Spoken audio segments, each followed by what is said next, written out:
यावर्षी निवडणूक आहे, कारखाने बंद राहिलो मतावर परिणाम होणार आहे म्हणून तुम्हाला 94 कोटी रुपये उचल मर्यादा नसताना, पात्रता नसताना दिलं इकडून तिकडून. तुम्ही म्हणले दादांनी दिलं, आमच्यावर काही उपकार केला नाही. लोकांनी दिलाय, कौल दिलाय, 5 वर्षासाठी तुम्हाला निवडून दिले. तुम्ही त्याचा वापर जरूर करावा, त्याच्यामध्ये आम्ही हस्तक्षेप करणार नाही. आमच्या कारखान्यावर कर्ज उभं राहते, जास्तीचं कर्ज, आम्हाला पात्रता नसताना कर्ज उभं राहते आणि ते कर्ज मिळवलं म्हणून कोणीतरी क्रेडिट घेते. ही बाब एकदम चुकीची आहे. त्याच्यासारखा नालायक कुणी नाही. गुलाबी वादळ येणार आहे पण रुपये घेणार नाही बरं का. आपण मात्र काय बोलतो, दिले तर काय उपकार केले. अरे काय रे काय रे. बोला. अगस्ती कारखान्याची वार्षिक सर्वसाधारण सभा आता पार पडली. अतिशय सगळे लोक कारखाना चालला पाहिजे या भूमिकेतून, कारखान्याला सहकार्य करण्याच्या भूमिकेतून सर्व सभासदांची भूमिका राहिली.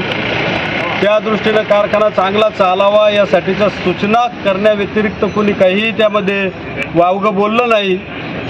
1000 गोष्टी कारखान्याच्या व्यवस्थापनामध्ये चुकीच्या चालल्यात, त्याच्यावर बोलता येईल, परंतु कारखाना चालला पाहिजे आणि तो टिकला पाहिजे या भूमिकेतून आम्ही त्या गोष्टी बोलण्याचं टाळलं. परंतु आमदार भाषणाला उभे राहिल्यानंतर नालायक कोण लोक कर्ज काढण्याला आडवे येत होते, अशा प्रकारचा शब्दप्रयोग कारखान्याचा डायसचा वापर करून त्यांनी केला. ही एकदम निषेधार्ह बाब आहे. खरं तर चेअरमनने अध्यक्ष म्हणून त्यांना ते वाक्य थांबवायला पाहिजे होते, परंतु त्यांनी कोणती कृती तशा अर्थाने केली नाही. आणि म्हणून मी शेवटला अध्यक्षांना अशी सूचना केली कायकर साहेबांना की तुमच्या कारखान्याला कर्ज NCDCचं काढण्यासाठी कोणी अडथळे आणले होते त्यांची नावं जाहीर करा. तुम्ही कर्ज काढण्यासाठी पात्र नाहीये, तुम्हाला कर्ज मिळत नाहीये म्हणून तुम्हाला ते मिळत नव्हतं. तुम्ही त्याचे दारोदार याचे त्याचे जाऊन पाया पडत होतात. हे सांगायचं सोडून दिलं तुम्ही आणि कुणाच्या तरी नावाखाली लोकांमध्ये संभ्रम निर्माण व्हायला अशा प्रकारचे वक्तव्य करायचे का लोक वर लिहित होते खाली लिहित होते. कुठं पत्रव्यवहार आहे तुमच्याकडे तो जाहीर करा, प्रेस समोर ठेवा, तालुक्यातल्या लोकांना कळू द्या अगस्तीच्या चुलीमध्ये पाणी वाचणारे कोण हरामखोर आहेत ते. परंतु आता मिळालेल्या 94 कोटीमधून आता इथून पुढे निवडणुकीचं राजकारण इथं झालं नाही पाहिजे आणि अगस्ती कारखान्याचा पैसा उद्या सभेसाठी खर्च झाला नाही पाहिजे ही आमची भूमिका आहे. आणि आमदार जे आणतायत ते मी एक पैशाला लाजेंदार नाहीये. अरे तुमचं काय चाललंय हे आम्हाला सगळं माहीत आहे.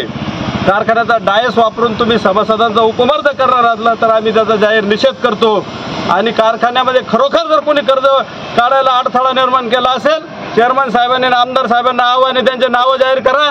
जाहीरपणाने आपण त्यांना लोकांच्या समोर जाब विचारू. आम्ही जर असलो तर आम्हाला फाशी देऊन टाका. परंतु नाचताही ना अंगण वाकडं ही भूमिका काही घ्यायची कारण नाही. तुमचा सगळा 5 वर्षाचा कारभार आम्ही पाहिलाय, कारखान्याचा आम्ही पाहतोय. तुमच्या ताब्यात कारखाना दिल्यावर तुम्ही 50 कोटीवर तोटाने आलाय त्याचा. आणि आता तुम्ही निवडणुकीच्या राजकारणासाठी ज्या पद्धतीनं भाषा वापरताय ती एकदम चुकीची आहे.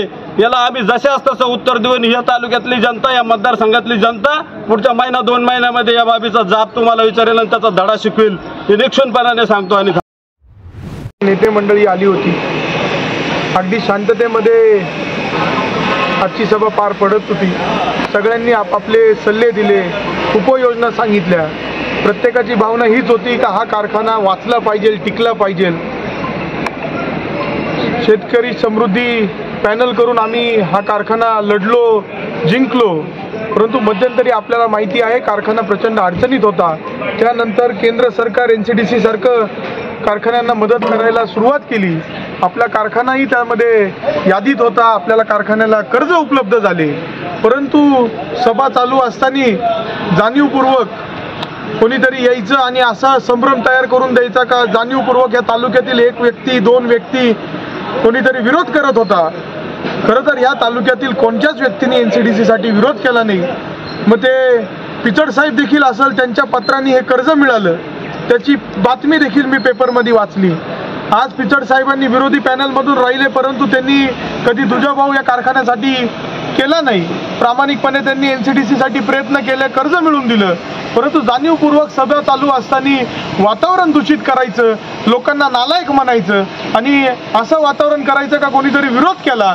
माझी आज एवढीच विनंती आहे का कारखान्याच्या संचालक मंडळाने जे कोणी व्यक्ती या तालुक्याच्या अगस्ती कारखान्याला बंद पाडण्यासाठी प्रयत्नशील असेल त्याचं नाव सांगा, त्याला भर चौकामध्ये आपण जाब विचारू, परंतु लोकांमध्ये चुकीच्या प्रकारचा प्रचार तुम्ही करू नका. आणि मी विनंती करतो का त्या संचालक मंडळाला अगस्ती सहकारी कारखान्याच्या का येत्या 1-2 दिवसामध्ये जो कोणी व्यक्ती असेल त्यांचे कागदपत्र तुमच्याकडे असतील, ते जे काही पुरावे असतील या लोकांपुढे तुम्ही मांडा.